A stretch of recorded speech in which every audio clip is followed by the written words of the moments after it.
Morning mga lods. So, yung ulam natin ngayong maaga mga lods. Gagawa tayo ng recipe natin mga lods. No? Tapos mga lods, lagyan natin ng ito, kamatis, di ba? Masarap kasi mga lods, ito, sardinas. Itong kamatis ito, ihalo sa sardinas. Ayan. So, siyempre mga lods, bago yan, siyempre, gagawa tayo ng recipe mga lods. So, punta ngayon tayo sa kabila, sa kusina, ay sa hugasan natin yung kamatis, yung mga lods. Para hiwa-hiwain natin mga lods habang hinugasan natin. Gawa na tayo recipe natin. Ayan. Tayo mga lods, no? Dito tayo gagawa ng recipe. Ayan. Dito kasi tubig natin mga lods eh.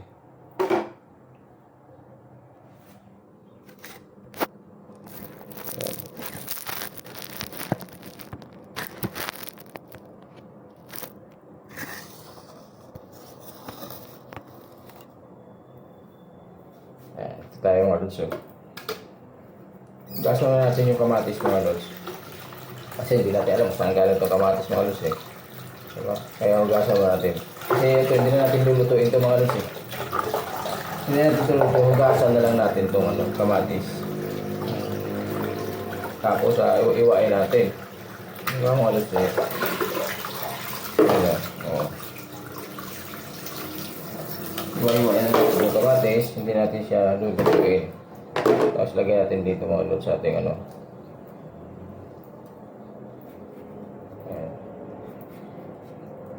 Pero mga lods, alam niyo mga lods, pagka wag yung, kasi yung buto ng kamatis, pagka hilaw mga lods, kunwari ganito, hindi naman naluluto, no? Huwag niyo isama to mga lods kasi minsan, minsan kaya nagkakaroon ng para yung mga kidney natin dahil sa mga buto-buto na kinakain natin. Ayan. Huwag natin isama to mga lods kasi mahirap tunawin ito pagka ito ay hilaw. Ibalik sana kung luto. Yan, iwa-iwain natin ito mga lods, no?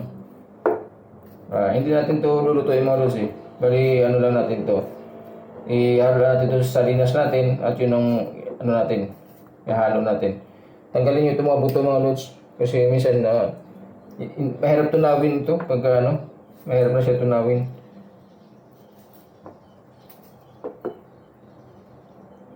Okay lang kung luto siya mga lods, diba? Kasi baga sa naluluto na siya eh. Madali siya tunawin eh. Pag pumasok ko sa bituka mo, madali siya matunaw. Hindi katulad ng hilaw mga lods, ang hirap tunawin sa bituka nito. Kaya minsan yun yung nagbabara-bara sa mga natin. Kaya minsan nagkakaroon tayo sakit na kidney. Kaya mga lods, kasi itong mga buto-buto, yun din yun. Isa din sa mga bara-bara sa natin. Kasi hindi sila agad-agad natutunaw. Hindi sila basta-basta natutunaw mga lods. Kaya siyempre, iingat lang naman tayo mga lods, no? Ayan. Ito naman isa. Bali, dalawa itong gagawin natin mga lods eh. Ayan. Ito. Tatanggalin natin yung buto mga lods. Kaya ginaganyan ko kasi tatanggalin natin yung buto.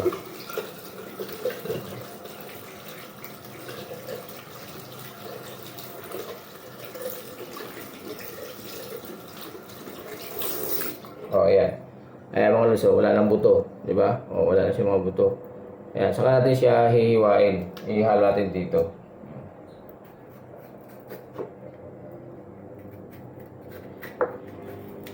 Iwas lang naman tayo mga lods. Iwas lang tayo sa sa sa ating mga sarili. Mas maganda rin yung umiiwas tayo mga lods, di ba? Sa huli, saka lang natin ma-realize sa huli, meron na tayo, may tama na yung natin. Mas maganda, mas maaga, nakakaiwas na tayo. Sa pwedeng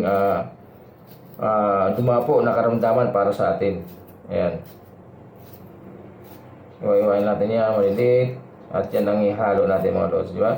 Okay na yan, talo-talo na yung mga lods, di ba? Enjoy na yan. Ang importante, mayroon tayong ulam sa umaga. Diba? Holy week naman ngayon mga lods eh. Whole week ngayon, kaya kailangan natin sa mga pagkain natin, no? Iwas-iwas tayo sa mga karne. So, ayan mga lods, lipat naman tayo sa kabila. Ayan. Balik tayo doon. Tapos na natin hiwain ito. At yung ilalagay naman natin mga lods yung sardinas natin para ma-mix siya. At matimplahan natin mga lods. Yung ganun lang kasimple mga lods yung ulam natin. Simpleng ulam lang para sa ating maagahan. Yan.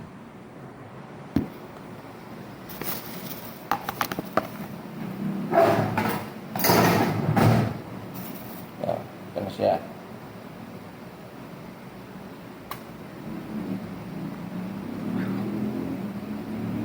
Oh.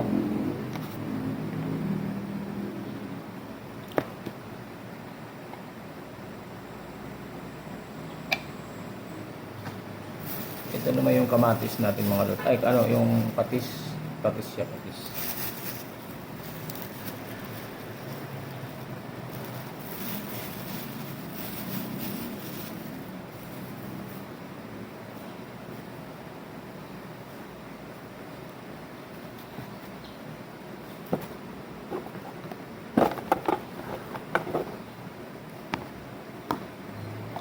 Yan na.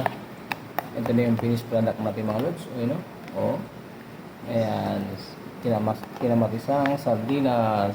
Okay mga lods. Kaya na tayo. Thank you very much. Thank you for watching. God bless po sa lahat. Bye bye.